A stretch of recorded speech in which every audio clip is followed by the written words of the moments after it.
One thing my manager never mentioned about the hotel was how terribly dim the swimming pool area was. There were just 4 weak bulbs in each corner, barely glowing, like dying fireflies in vast, hollow room.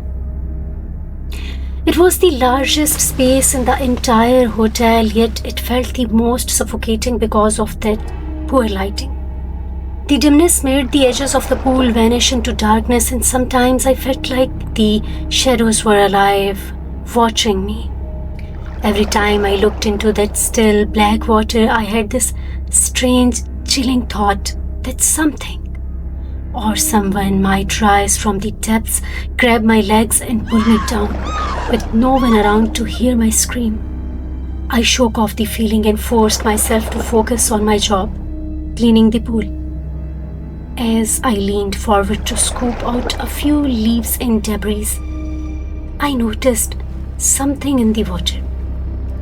A shadow.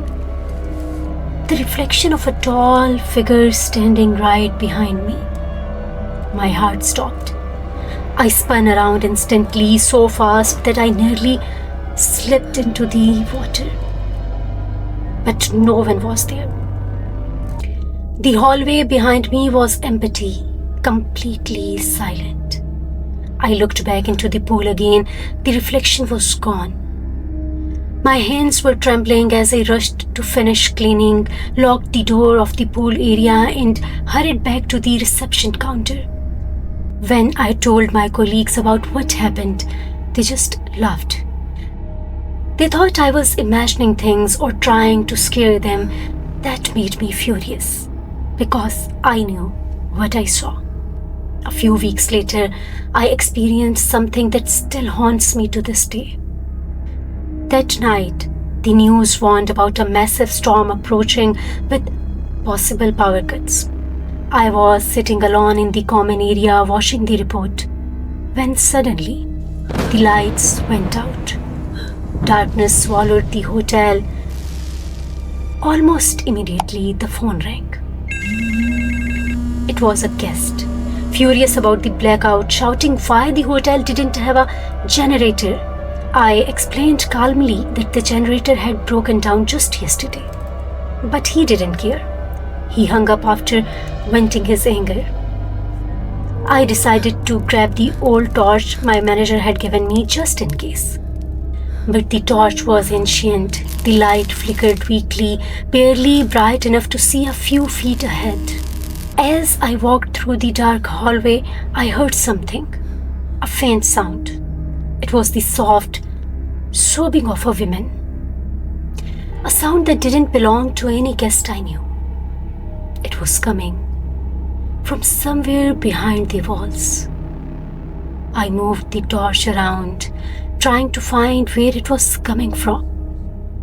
But the sound only grew louder. And then I saw her, standing a few feet away. Her face was distorted, her body unnaturally twisted, and her eyes wide, empty, lifeless. I froze. My entire body went numb with fear. And then the light suddenly came back on. She vanished, gone, as if she was never there. I stood there for minutes, gasping, trying to understand what I had just seen.